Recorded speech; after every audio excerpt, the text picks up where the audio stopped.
Hey hackers, Blue Cosmo from CCS here. Welcome back to the channel. Today I'm going to be showing you guys how to gain access into machines. Well, not necessarily. We're going to get into the actual, hacking workflow in a future video. But today I'm kind of introducing the concepts on how it works, right? Getting access to your client organization networks, because this is all a part of the Introduction to Ethical Hacking series. So if you guys are kind of missing out, if you don't, just click on this video to learn. We actually have a full free course on ethical hacking, cybersecurity, Python, all that stuff at cosmodiumcs.com/courses. There you guys can check out all of our cool courses, including this one, which is part of our ethical hacking series. But regardless, let's go ahead and get started, right? So yeah, today we're talking about gaining access. This is stage 5, I guess episode 6, right? Including stage 0. So gaining access, or also called exploitation, right? This is the process of gaining unauthorized access to a system. This is literally the definition of hacking. Hacking is literally gaining unauthorized access to a system, at least in the retrospect of cybersecurity and like penetration testing and such, right? So when we gain unauthorized access to a system, right? So obviously we do have authorized access because we are ethical. But this is kind of the stage where the actual hack occurs. We can obtain access in one of two ways: locally and remotely. Now, if you took our Introduction to Cybersecurity course, which was a requirement for this course, you will know a little bit more about local and remote access. So if you have, or if you don't know too much about that, definitely go back and learn those fundamentals. So first of all, to obtain local access to a network or to a client's objective, I guess, we need to be on the same network as the client. We also would need to be have physical access to the client, especially in physical engagements. You need physical access if you are trying to attack. Let's say if you need a worker's PC, if you get into the server room, whatever your main objective is going to be oriented around that local attack, right? You can also, it could vary. So getting local access can be difficult at times, especially if you're doing physical engagements. You have to worry about security guards who may be looking around and such. You may have to worry about cameras that may spot you and such. Even things like firewalls that are locally hosted on the network. Keep in mind that when it comes to physical engagements, you really need to kind of keep in mind a lot of important things, especially the fact of how it can obtaining local access can be very difficult because you are physically in the spot. But you also have to keep in mind that you're supposed to get caught. The entire purpose of what you're doing at that engagement is to get caught. It's supposed to serve as a teaching moment for the other members of the organization, of the client, to learn from this experience to prevent it from happening again. It's basically like security by prevention, right? Also, you may have to worry about things like antivirus when you're obtaining local access. Tactics like social engineering and hardware hacking actually may serve useful. Social engineering we covered in the past, but you may not be familiar with hardware hacking tools. So let's talk about those after we cover this. So obtaining remote access is kind of like when you obtain access over the internet. It's a lot more anonymized, right? It's a lot harder to track someone over the internet, especially if they're using some sort of proxy, VPN, Tor routing, whatever. It can be harder to track people when they attain remote access, right? If they're attaining local access, they're on the network. That means they're probably there or close to the actual location of where the hack occurred. When you're attaining remote access, you're doing it over the internet, you're a little bit more anonymized. It is easier if a vulnerability is found, right? It's just as hard, or it could be harder, it could be easier depending on the situation than attaining local access, but it can be a little bit easier if a vulnerability is found when you're on the remote access level. This also works through the use of shells, right? So we'll kind of cover that section as well. So first, let's talk about Hack5. Hack5 is a penetration testing hardware company. They sell tools that penetration testers, red teaming people, system administrators, security professionals, they all use. All these people use these tools that the Hack5 company sells. So we're going to explore some of their tools, and here is the Hack5 logo down here. So first is the USB rubber ducky.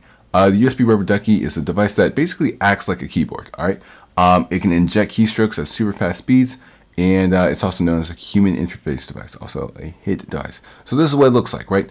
It looks just like a normal USB drive, which is completely intended, right?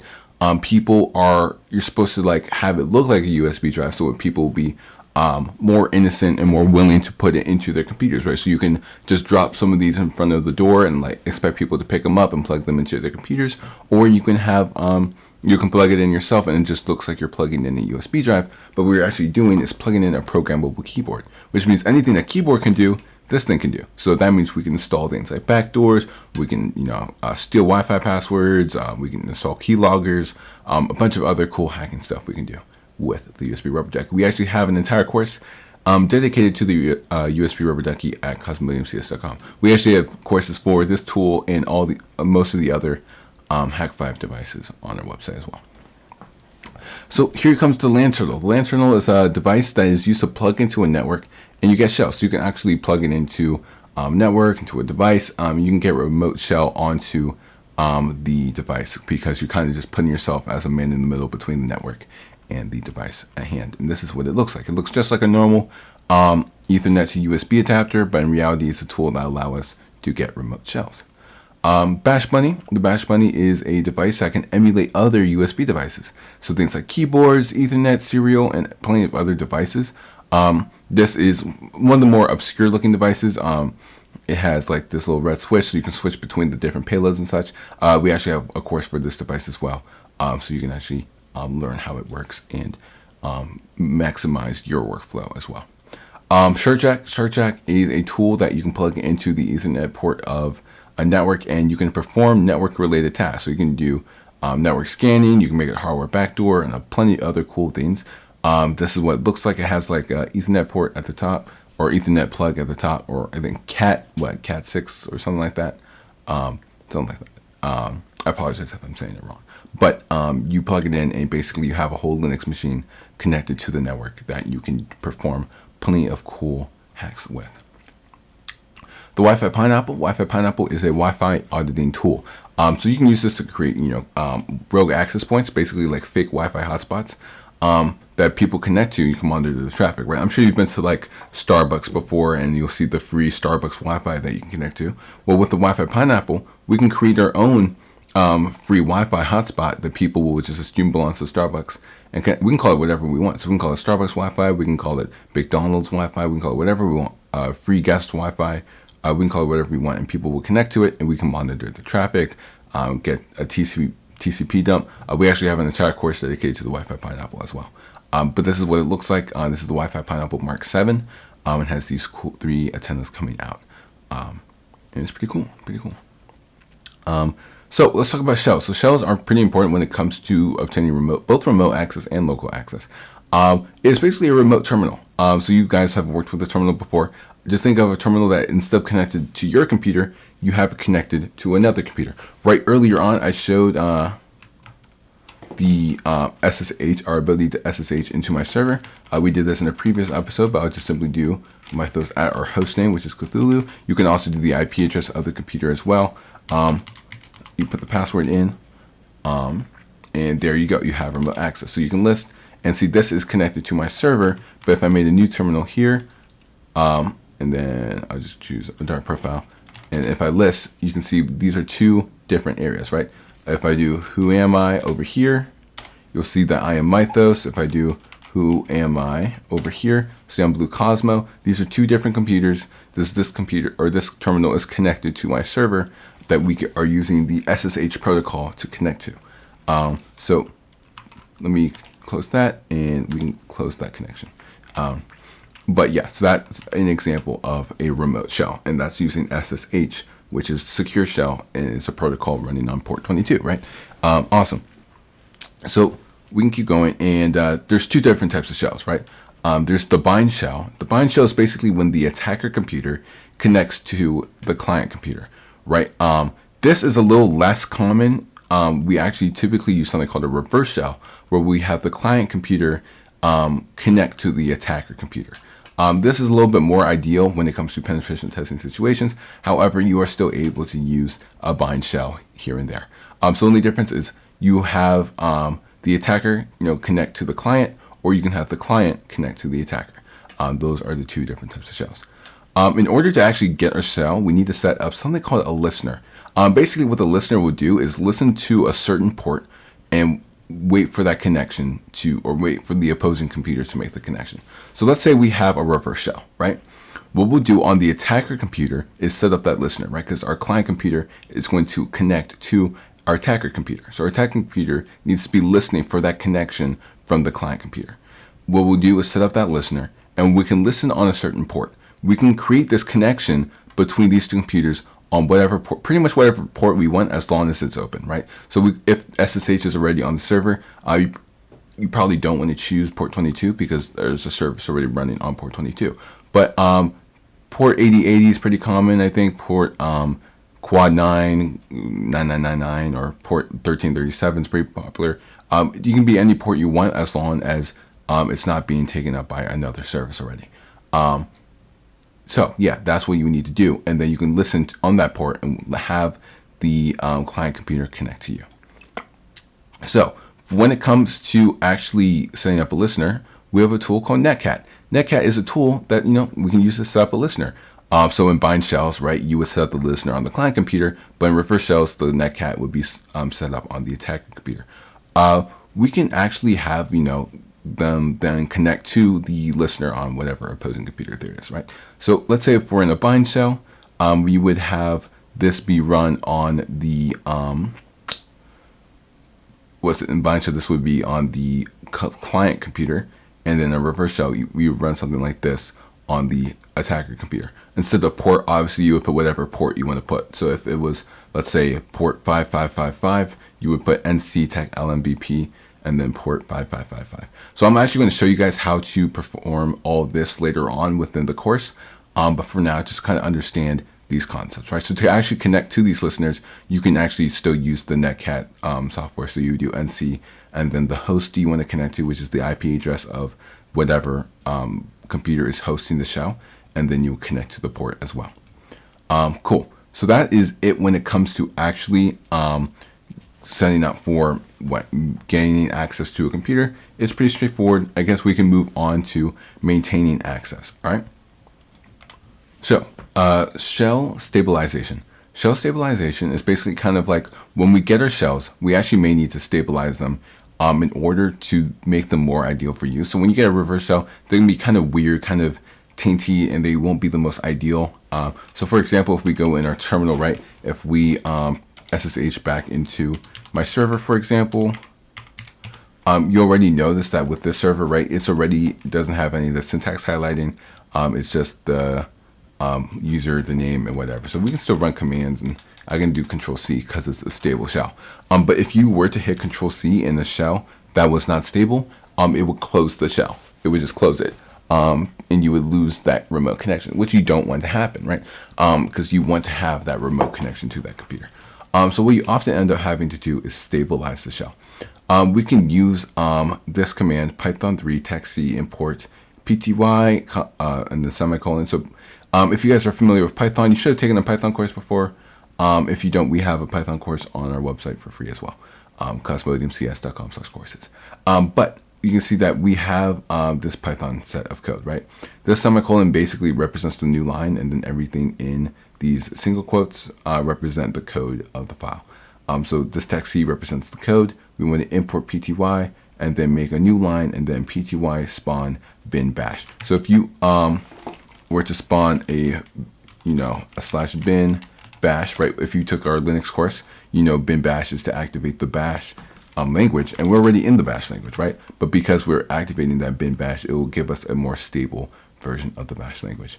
What we can do is export the term equal to xterm, and then you can do a Control-Z, and then basically do stty raw tech echo foreground. Control-Z puts it in the background, and then you can put in a raw format into the foreground, and you will have a stable shell. So you can just basically copy and paste each of these, and then just hit Control-C and then paste that into your terminal, and you will have a stable shell. It's as simple as that.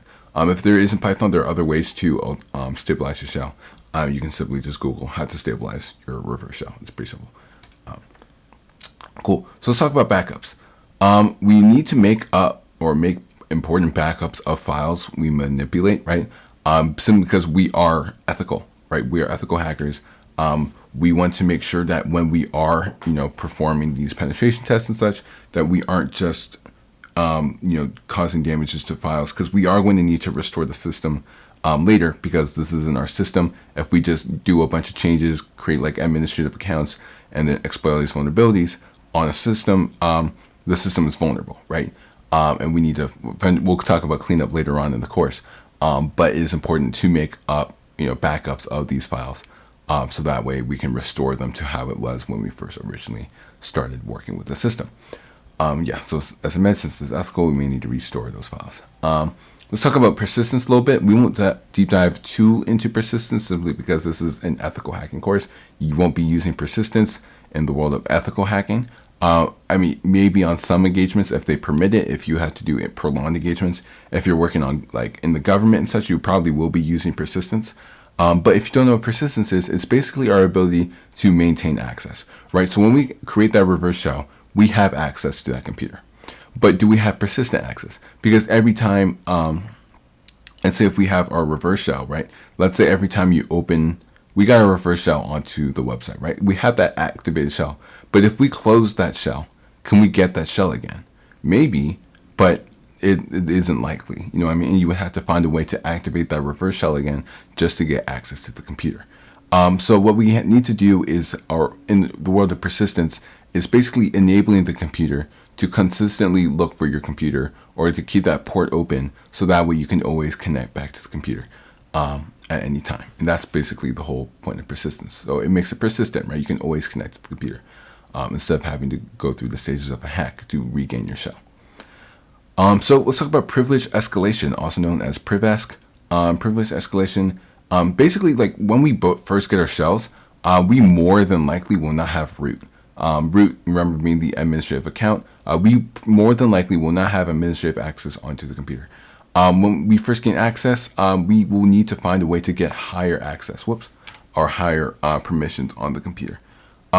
So in order to do this, we need to perform this so-called privilege escalation. It's pretty self-explanatory. It's the process of escalating your privileges, right? Getting more privileges on the system. To do this, there's a tool called PrivEsc. We can actually check it out over here. I'll go back to this page in a second. But PrivEsc is a tool that we can use to escalate our privileges. There are two versions of PrivEsc. There's LinPrivEsc, which is the Linux client for Linux clients, and then there's WinPrivEsc, which is for Windows clients. We can actually remotely upload these files to our targets or to our clients, and find vulnerabilities on their systems in order to benefit them. So we can see here, this is the PrivEsc.ng. This stands for the Privilege Escalation Awesome Scripts Suite. There's a version for Mac, version for Linux, version for Windows. But more often than not, you pretty much just use the LinPrivEsc and WinPrivEsc, right? So with LinPrivEsc, LinPrivEsc is probably when you'll be using the most, simply because you're typically targeting Linux systems. Linux systems are used to host a lot of web servers and such.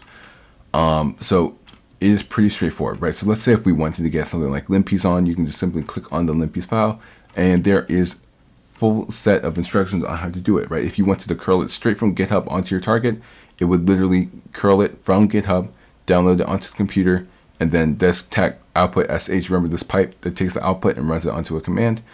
This pipe would basically take the output, which is the LinPrivEsc.sh, and then it will run that file with sh. So you can simply take this and throw it right onto your target machine and have it execute.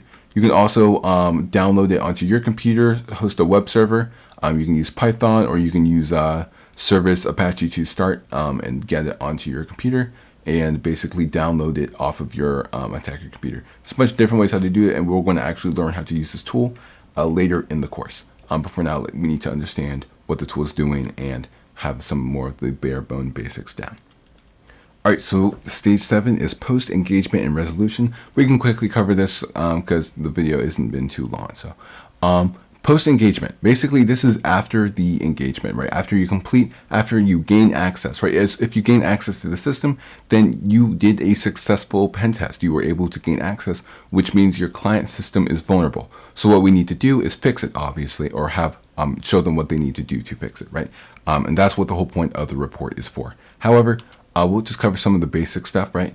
First, we need to finish, once we finish our engagement, we need to actually clean up the client network, right? If we left our malware scripts, admin accounts, all that other stuff on the network, we're leaving it vulnerable, right? And the system was already vulnerable because, hey, we got access to it. But if you left an admin account on there, that is, you're creating it more vulnerable than it originally was. So what we need to do is basically bring it back to how it was when we originally saw it. So things to generally clean up, remove any of your malware and scripts. If you have any files that you created on the client's account or client system, we need to remove it because you're leaving it vulnerable by leaving your malware and scripts on there. Also, your malware and scripts can be confidential depending on your employer, and they don't want you just sharing all of your malware tactics and such.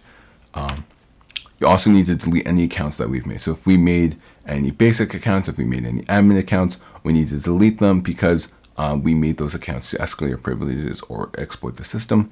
And by having those accounts there, again, you're leaving the client vulnerable. Again, this isn't your network. You got permission to test on their network. So you need to treat it with respect. It's like kind of how when you go to your friend's house, right? When you go to your friend's house, you're not leaving it all trashed up and you're not just leaving your stuff there. You clean up after yourself and you be presentable because it is their house, right? But yeah, also need to remove any of your backdoors or remote access factors. Backdoors are basically almost like literally like a backdoor into the system, right? It's like a remote connection that you can persistently access into the computer. Any other attack vectors, basically attack opportunities, and any other ways of remote access you need to remove. So if you opened up a port on the system, you need to close the port. You get the idea. Basically, at the end of the day, you need just to revert it back to how it originally was. So it should look exactly like how it was when you started it. You don't have permission to fix any of their stuff because, again, it is their system. So what we do is we create the report to show them what they need to fix in order to secure their system, because all we need to do is show how we actually exploited their system. Cool. So in conclusion, this course should have basically taught you the basics, right? The course is not over. In the next episode, we are going to be doing a hacking demonstration. So that way you guys can actually take all the skills you learned into use and start building your skill set, right? But as of right now, this is the end of the slides, and then we're going to get into some of the more nitty-gritty details, some things. But again, this skill, it should basically give you the skill sets you need. Basically, it should help you continue to grow and take some other of the courses on our website and enter the cybersecurity field with some basics. You guys can actually have that general idea of how to hack, right?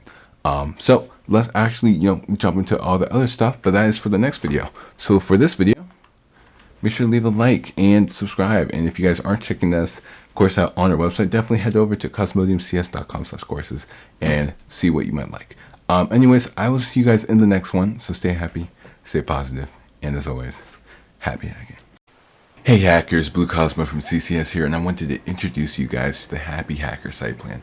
The Happy Hacker Site Plan is a plan where you guys can support us for only $1 a month. That's right, $1. With this comes exclusive benefits like courses, articles, videos, and access to our entire cybersecurity knowledge base. If this interests you and you guys want to get access to all this, check out the link in the description. It's only $1, so we definitely appreciate your guys' support. Anyway, enjoy the video and happy hacking.